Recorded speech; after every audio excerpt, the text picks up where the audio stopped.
Kami mengucap syukur kepadamu ya Tuhan. Di pagi hari ini Tuhan mempertemukan kami untuk dapat beribadah bersama-sama. Kami rindu Tuhan supaya ibadah kami, ibadah yang berkenan bagi Tuhan, ibadah yang mempermuliakan Engkau. Karena itu kami mempersiapkan hati kami. Isilah kami dengan kebenaran Tuhan. Pakailah mulut hamba-Mu untuk menyampaikan isi hati-Mu, supaya apa yang Tuhan inginkan, apa yang Tuhan harapkan, boleh sampai kepada jemaat-Mu. Terima kasih Tuhan untuk semua peralatan yang boleh kami pakai. Tuhan memberkati dan menguduskannya, supaya melalui peralatan ini, rahasia kebenaran Allah boleh tersampaikan. Dalam nama Tuhan Yesus kami berdoa. Amin. Jemaat dipersilakan duduk kembali. Mari kita membaca firman Tuhan dari Kisah Para Rasul 3 ayat 1 sampai 10. Kisah Para Rasul pasal yang ketiga ayat 1 sampai 10. Kita akan baca dalam bentuk responsoria. Saya baca ayat ganjil, kita semua baca ayat genap. Kisah Para Rasul pasal yang ketiga ayat 1 sampai 10. Pada suatu hari menjelang waktu sembahyang, yaitu pukul 3 petang, naiklah Petrus dan Yohanes ke bait Allah. Di situ ada seorang laki-laki yang lumpuh sejak lahirnya, sehingga dia harus diusung.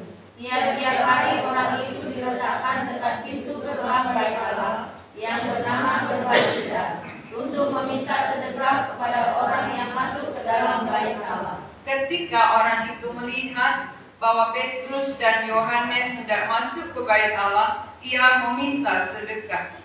Mereka menatap dia dan Petrus berkata, "Lihatlah kepada kami." Lalu orang itu menatap mereka dengan harapan akan mendapat sesuatu dari mereka. Tetapi Petrus berkata, "Emas dan perak tidak ada padaku, tetapi apa yang kupunyai diberikan kepadamu. Demi nama Yesus Kristus, orang Nazaret itu, berjalanlah." Lalu ia memegang tangan kanan orang itu dan membantu dia berdiri. Seketika itu juga kuatlah kaki dan mata kaki orang itu. Ia melonjak berdiri lalu berjalan kian kemari dan mengikuti mereka ke dalam bait Allah, berjalan dan melompat-lompat sambil memuji Allah. Seluruh rakyat itu melihat dia berjalan sambil memuji Allah. Lalu mereka mengenal dia sebagai orang yang biasanya duduk bisa sejak di depan bait Allah, sehingga mereka takjub dan tercengang tentang apa yang telah terjadi padanya. Tema khotbah kita hari ini, tujuan mujizat. Pada waktu Tuhan Yesus di bumi, banyak sekali mujizat yang dia lakukan. Banyak sekali orang yang mengalami mujizat. Tetapi banyak yang tidak mengerti untuk apa mujizat. Contoh mujizat yang pernah terjadi adalah 5 roti, 2 ikan, kenyang 5.000 orang. Kemudian pesta di Kana, air berubah menjadi anggur. Lalu 10 orang kusta, semua menjadi tahir. Nah, tapi di balik semua mujizat itu ada maksud Tuhan. Ada rencana Tuhan. Ada yang Tuhan mau capai melalui mujizat-mujizat. Dari mujizat pesta perkawinan di Kana, air berubah menjadi anggur waktu itu, dia mau mendidik murid-muridnya. Sehingga pemilik pesta tidak merasa malu karena pestanya bisa berjalan. Tadi udah habis, tapi dengan mujizat pesta bisa berlangsung. Nah, berarti persoalannya beres. Persoalan pemilik pesta selesai. Lalu yang paling beruntung siapa? Yang paling beruntung daripada pesta itu adalah murid. Karena murid yang percaya kepada Yesus melalui mujizat itu. Lalu yang kedua, 5.000 makan kenyang semua dengan 5 roti 2 ikan. Apa yang Tuhan mau capai lewat 5.000 makan sampai kenyang? Apa tujuan Tuhan membuat mujizat? 5 roti 2 ikan makan 5.000 orang kenyang semua. Yang Tuhan mau capai adalah menyatakan kepada orang banyak bahwa dialah roti itu. Tuhan mau menyatakan siapa dia. Dia roti yang sesungguhnya yang bisa memberikan kekenyangan kepada manusia secara jiwa. Itu Tuhan harapkan. Baru 10 orang kusta, 10-nya tahir. Lalu Tuhan katakan, pergilah kepada imam, perlihatkanlah dirimu. Tapi semua pergi, di tengah jalan semuanya tahir. Hanya 1 yang kembali kepada Tuhan. 9 berpuas dengan mujizat itu. Mereka puas dengan apa yang terjadi, yang sudah menyembuhkan mereka. Maka mereka pergi, bukan kembali kepada Tuhan. Saudara-saudara, kita harus mengerti bahwa di tengah-tengah pandemi yang berapa waktu ini, begitu banyak mujizat yang kita alami. Mujizat apa? Mungkin kita tidak terkapar, ya. Kita tidak mati waktu itu, ini mujizat. Kita masih diberi waktu hidup sampai sekarang, ini mujizat. Mungkin kita berpikir, saya kan tidak kusta, saya kan tidak punya sakit ini dan itu. Tetapi kita masih bisa bernafas sampai saat ini mujizat. Mengapa? Karena udara yang kita hirup ini adalah dari Tuhan. Tuhan memberikan kita hidup bernafas dengan sehat supaya mencapai tujuan. Nah, kita lihat dari konteks yang kita baca hari ini, ada 1 orang yang punya persoalan berat. Ada permasalahan yang berat di dalam dirinya, yaitu dia lumpuh sejak lahir. Ayat 2. Di situ ada seorang laki-laki yang lumpuh sejak lahirnya sehingga ia harus diusung. Tiap-tiap hari orang itu diletakkan dekat pintu gerbang Bait Allah yang bernama Gerbang Indah untuk meminta sedekah kepada orang yang masuk ke dalam Bait Allah. Mana lebih berat persoalan orang lumpuh ini daripada persoalan yang kita hadapi? Mungkin ada lumpuh perekonomian waktu itu, ya. Mungkin lumpuh kesehatan, pergerakan, banyak terjadi kelumpuhan. Tetapi yang paling berat tentunya orang yang lumpuh jasmaninya ini, dia tidak bisa pergi tanpa diusung. Dia tidak bisa berjalan sendiri. Dia tidak bisa makan sendiri. Semuanya harus ditolong. Ini berat. Pergumulan yang sangat berat dihadapi oleh orang lumpuh karena lumpuhnya itu sejak lahir. Berarti sejak lahir dia belum pernah berjalan. Kalau dia belum pernah berjalan, ketika melihat orang bisa berjalan, pasti dia rindu, kapan aku bisa seperti dia, ya. Enak sekali hidupnya, dia bisa jalan sana sini, dia bisa lari. Aku kok di sini terus, ya. Mungkin pergumulannya sangat dalam. Di tengah-tengah pergumulannya dia tidak bisa berjalan, dia diusung, dibawa ke Bait Allah. Untuk apa ke Bait Allah? Biasanya orang ke Bait Allah beribadah, menyembah Tuhan, beribadah kepada Allah. Tetapi justru dia sebaliknya, saudara. Dia datang ke Bait Allah untuk mengemis, minta sedekah. Kenapa tidak di pasar? Kenapa mesti di Bait Allah menjadi pengemis? Minta sedekah. Karena menurut agama Yahudi waktu itu, siapa yang memberi sedekah, dia mentaati hukum agamanya. Jadi ketika mereka memberikan sedekah berlomba-lomba, mereka menganggap, oh kita sudah rohani. Karena kita sudah menolong orang ini. Kita sudah memberi sedekah kepadanya. Itu anggapan mereka, sehingga mereka saling menolongi. Orang lumpuh tertolong karena mendapat uang. Kemudian agama Yahudi tertolong karena menganggap rohani. Oh, kita orang rohani yang sudah melakukan kegiatan agama kita. Kita bisa menolong orang lumpuh ini, pengemis ini, tiap-tiap hari. Itu dalam pikiran mereka. Padahal saudara, fungsi bait Allah sudah salah. Fungsi bait Allah seharusnya beribadah, memuji Allah, memuliakan, meninggikan Tuhan. Tapi ini sudah berbeda. Sudah cari uang, saudara. Dia sudah minta sedekah, enak di sini.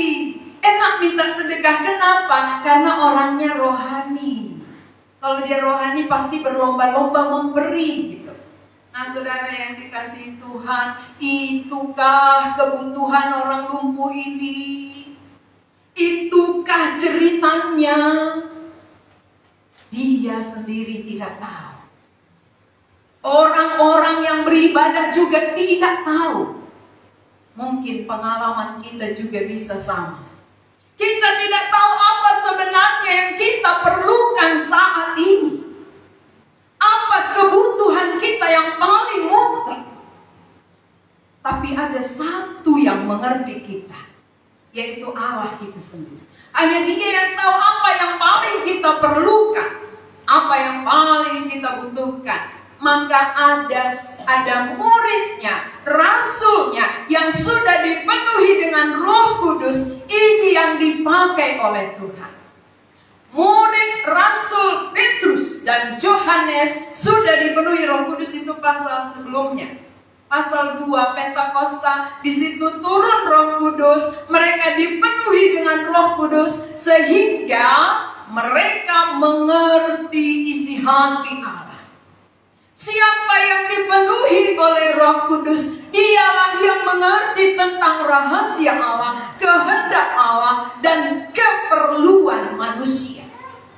Orang yang dipenuhi Roh Allah. Itulah Petrus dan Yohanes ketika mereka beribadah. Ketika mereka datang ke bait Allah, kita perhatikan ayat 3. Orang itu melihat bahwa Petrus dan Yohanes hendak masuk ke bait Allah. Ia meminta sedekah. Ini kebiasaan mereka. Kebiasaan orang lumpuh itu, siapapun yang masuk, dia minta sedekah. Tetapi apakah Petrus dan Yohanes melakukan hal yang sama dengan orang-orang Yahudi yang beribadah ke bait Allah?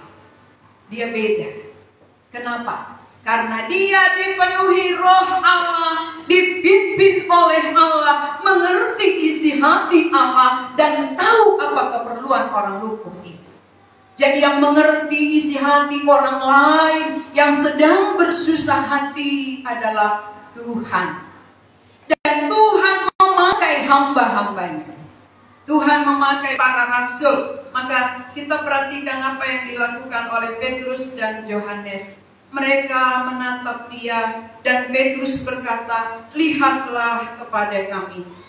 Lihatlah kepada kami. Perhatikanlah kepada kami. Apa yang perlu dilihat? Ayat 5. Orang itu menatap mereka dengan harapan akan mendapat sesuatu dari mereka.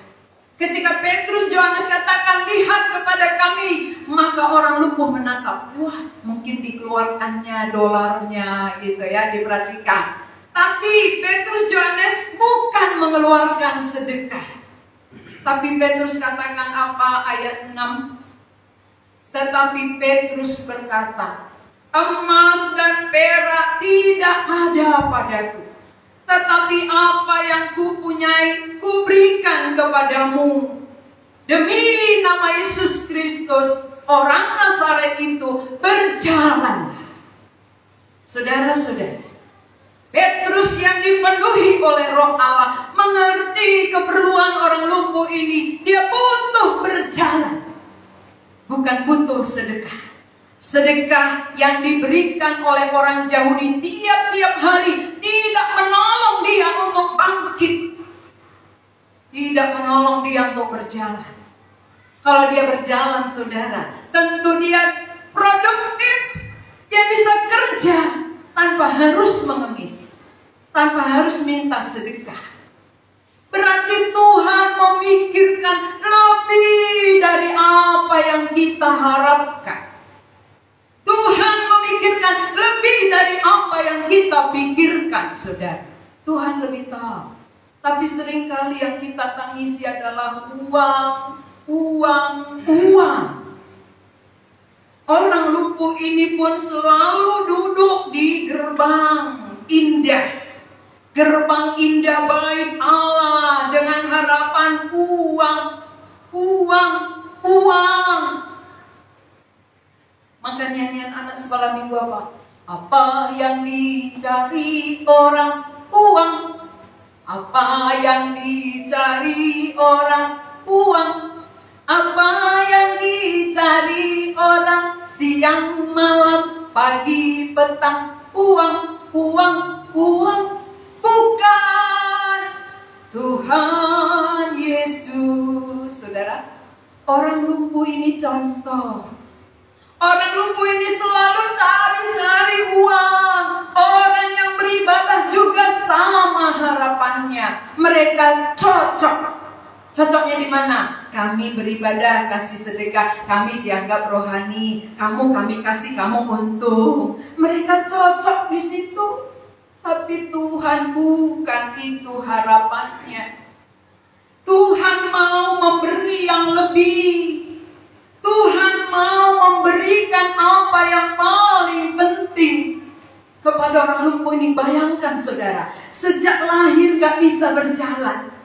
Kalau berjalan, bayangkan, bisakah dibayar dengan dunia ini? Tentu sukacitanya melebihi segalanya. Pasti sukacitanya ketika dia berjalan lebih daripada emas dan perak.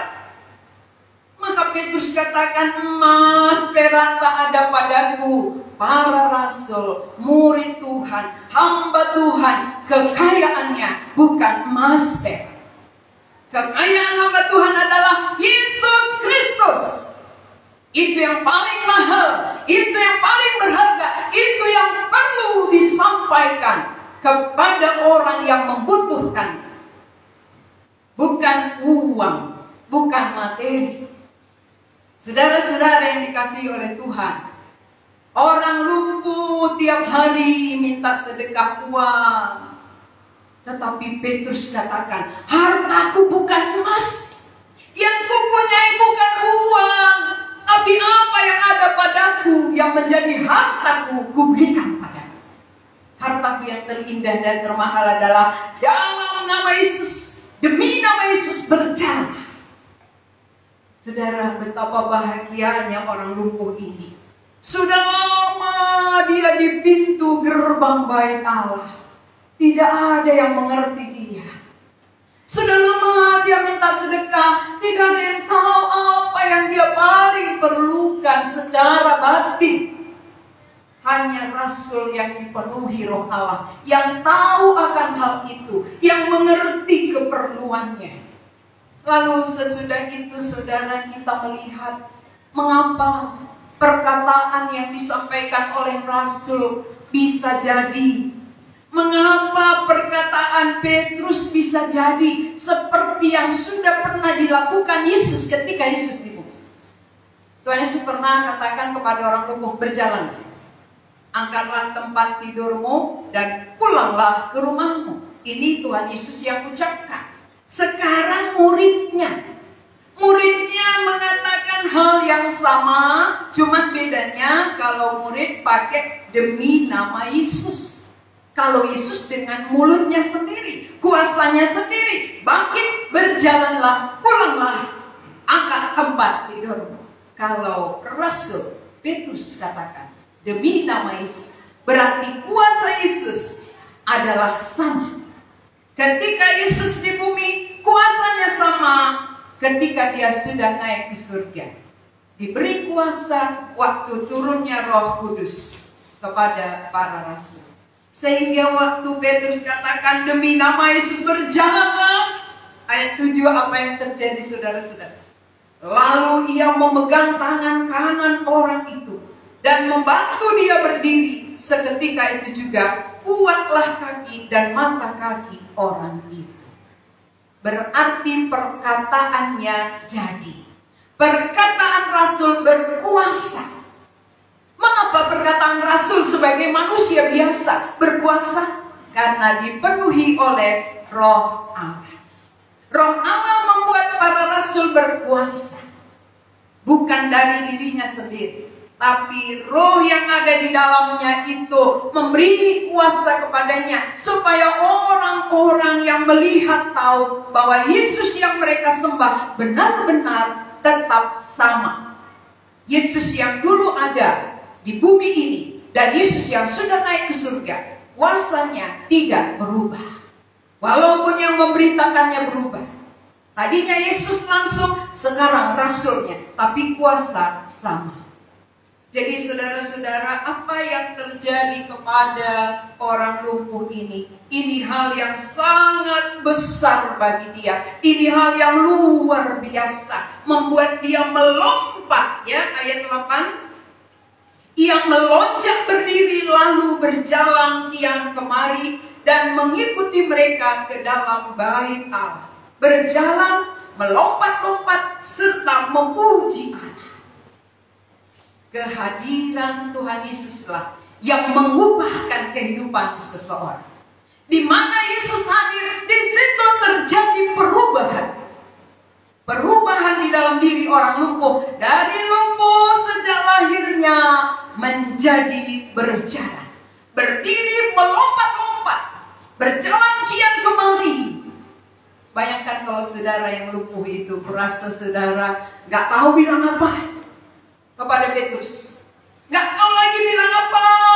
Oh Petrus, terima kasih. Aku dari lahir di sini terus, gak ada yang peduli. Tetapi engkau memberikan apa yang aku perlukan.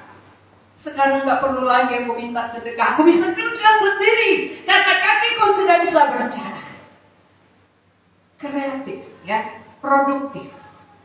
Kristus mengubahkan manusia yang tadinya pemikirannya hanya sebatas materi, diubahkan untuk memuliakan Tuhan. Kehadiran Tuhan yang bisa mengubahkan hidup manusia. Pada saat Yesus lahir, maka hati kita berubah. Tadi dia di luar bait Allah, sekarang masuk ke dalam bait Allah. Jangan nanti kita terus di luar gerbang. Ya, walaupun kita masuk ke gereja, tapi statusnya masih di luar gerbang. Bagaimana maksudnya di luar gerbang? Kalau di luar gerbang pikirannya selalu uang. Uang, uang. Kalau di bait Allah pikirannya apa? Memuji Allah. Meninggikan Tuhan. Menyenangkan hati Tuhan. Saudara-saudara, inilah tujuan mujizat. Mengapa Tuhan adakan mujizat? Begitu turun Roh Kudus supaya meneguhkan kesaksian mereka. Meneguhkan kesaksian para rasul ini bahwa mereka memang alatnya Tuhan. Bahwa mereka memang rasulnya Tuhan yang dipakai oleh Tuhan. Maka nyata kuasanya membuat orang lumpuh bisa berjalan. Berarti ketika mujizat terjadi, ada perubahan. Mujizat terjadi, perubahan terjadi. Perubahan dari minta-minta sedekah, sekarang masuk bait Allah. Berarti kalau sudah bait Allah masuk ke dalam, tadi mungkin dianggap najis. Kalau menurut keyakinan orang Yahudi, kalau ada orang lumpuh atau orang buta, itu dianggap dosanya. Ya, maka pernah murid-murid bertanya, ada orang buta sejak lahir, dia tanya, ini dosanya siapa? Dosa orang tuanya kah atau dosanya sendiri? Karena menurut anggapan mereka, kalau ada orang seperti itu karena dosanya. Jadi kalau orang berdosa gak layak masuk bait Allah. dia najis, maka harus di luar saja, di luar pintu gerbang. Tapi kehadiran Tuhan Yesus melayakkan dia masuk ke dalam bait Allah. Siapa yang melayakkan kita untuk bisa masuk ke dalam hadirat Tuhan? Hanya Yesus, tidak ada yang lain. Kehadiran Tuhan melayakkan kita, siapapun kita dan apapun kata orang tentang kita. Tapi ketika ada Yesus, itu memperlayakkan siapapun kita ini. Walaupun orang bilang, oh kau nggak terpakai, kau najis, kau begini. Tapi ketika Yesus hadir, kita semua diperlayakkan untuk beribadah kepada Allah yang hidup, untuk memuji dan meninggikan namanya. Maka kita sangat bersyukur dengan kehadiran Tuhan Yesus. Ada pembaharuan. Kehadiran Yesus ada perubahan. Kehadiran Yesus yang membuat orang lumpuh berjalan, terjadi mujizat. Kehadiran Yesus membuat yang di luar bisa masuk. Tuhan Yesus hadir mengubahkan orang lumpuh dari tidak layak menjadi layak. Dari tidak diterima orang menjadi diterima. Lalu melalui mujizat juga orang-orang yang menyaksikan, orang yang melihat ikut memuliakan Tuhan. Takjub. Ada kata takjub ya. Mari kita perhatikan dari ayat 10. Lalu mereka mengenal dia sebagai orang yang biasanya duduk meminta sedekah di gerbang indah bait Allah, sehingga mereka takjub dan tercengang tentang apa yang telah terjadi padanya. Berarti perbuatan Yesus membuat orang lain di sekitar kita takjub. Takjub kepada siapa? Takjub kepada Yesus yang mengerjakan mujizat.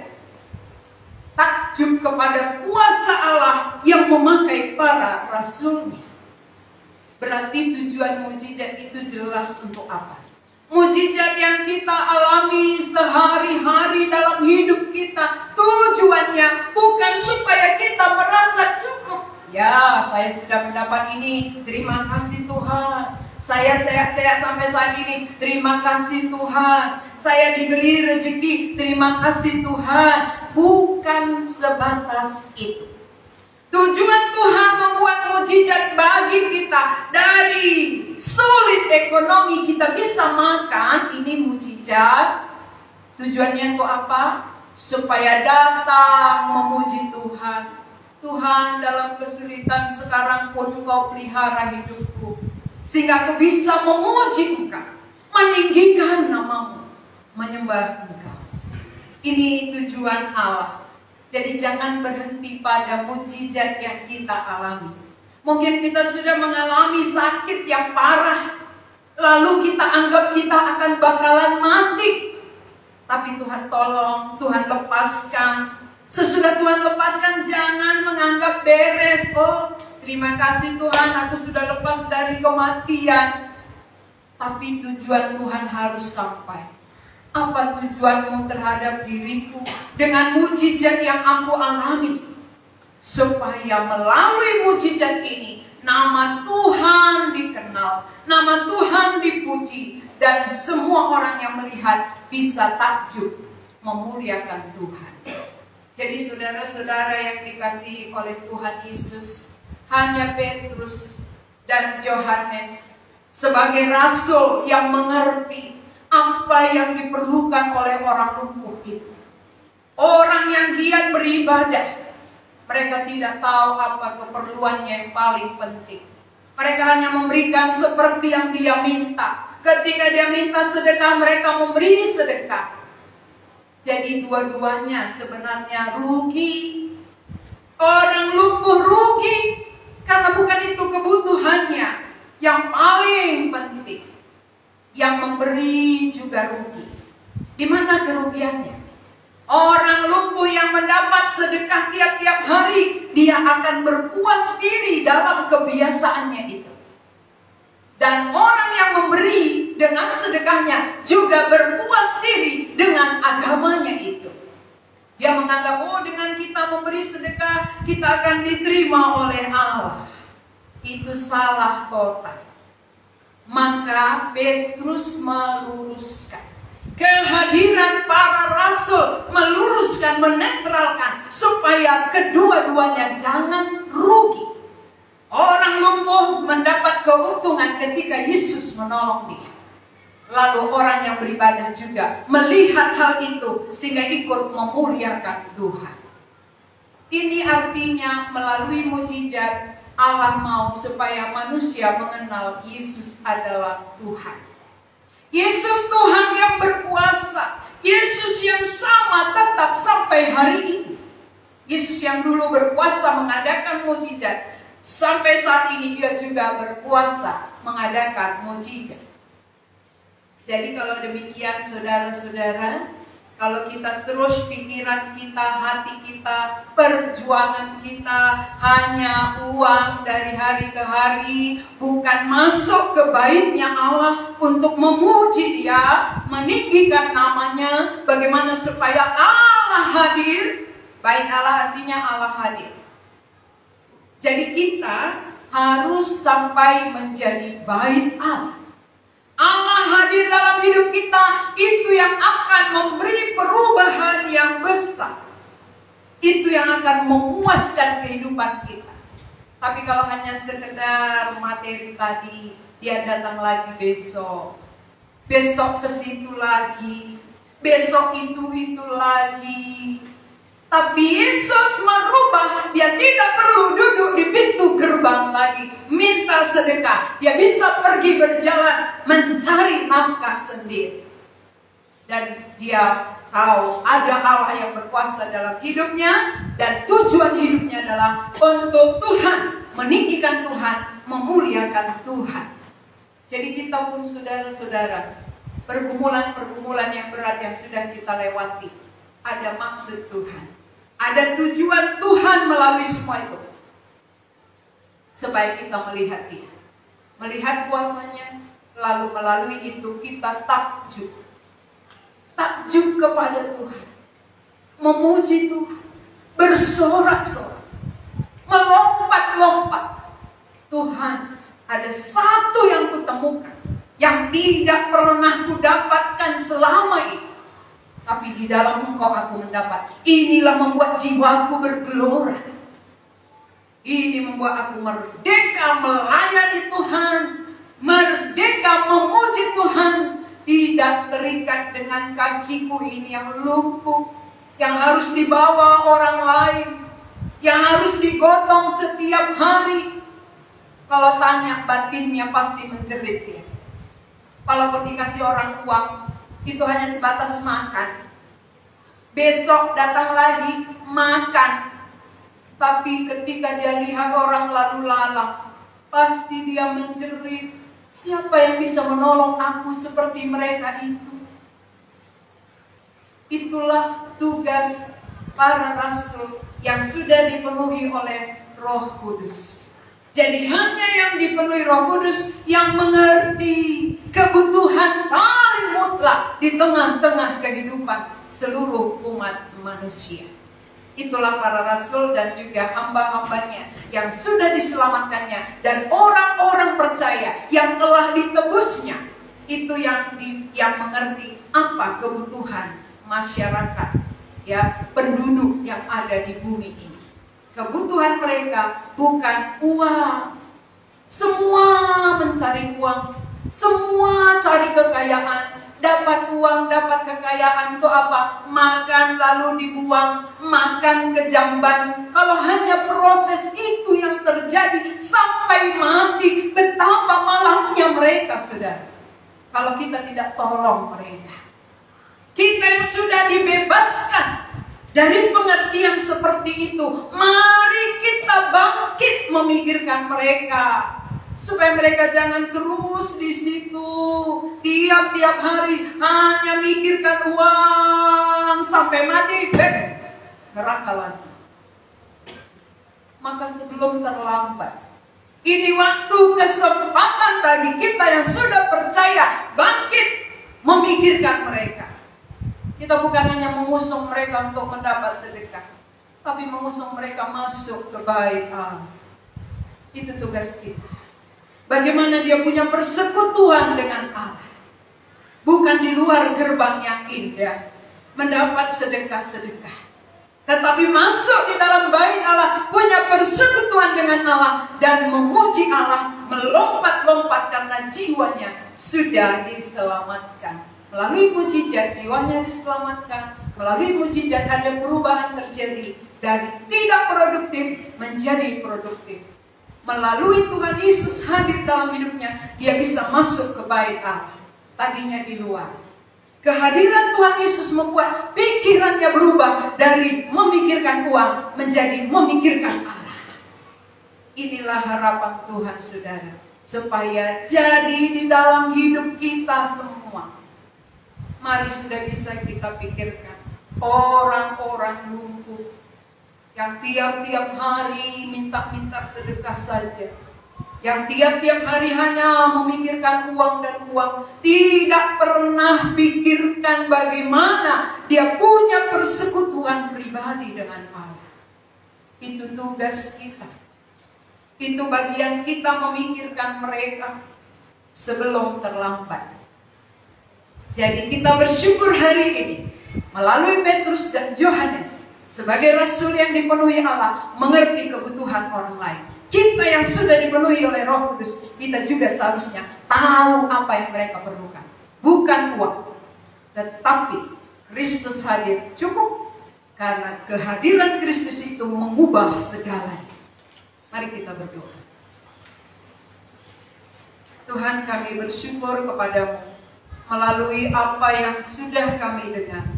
Kami disadarkan, ya Tuhan, banyak sekali orang-orang lumpuh yang pekerjaannya hanya memikirkan uang dari pagi, siang, sampai malam, tanpa pernah memikirkan apa yang paling penting.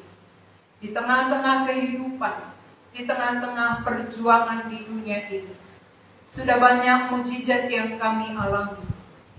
Tuhan, ada tujuan Tuhan memberikan mujizat kepada kami, supaya lewat itu pengenalan kami akan Tuhan semakin dalam. Pengenalan kami akan Kau semakin bertambah, sehingga ada hati memuji, memuliakan dan meninggikan Engkau. Kami berdoa, ya Tuhan, supaya setiap jemaat yang sudah hadir dan yang mengikuti melalui live streaming, biarlah Roh Kudus bekerja, supaya perkataan-Mu benar-benar mendapat tempat di dalam diri kami, sehingga kami sendiri tahu, kami mengerti apa yang kami perlukan selama kami masih hidup, selama Tuhan beri waktu sebelum terlambat. Bukan uang semata-mata, tetapi bagaimana jiwa kami bersekutu dengan Tuhan.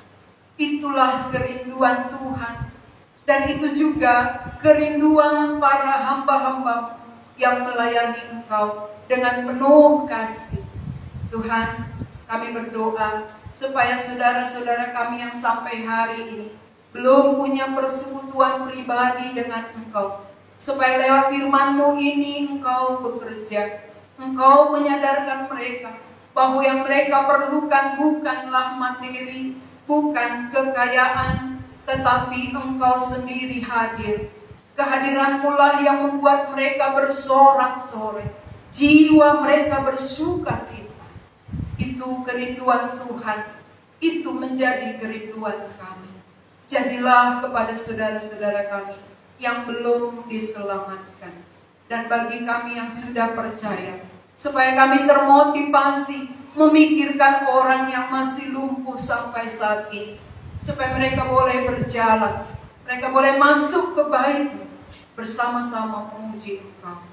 Dalam nama Tuhan Yesus kami berdoa. Amin.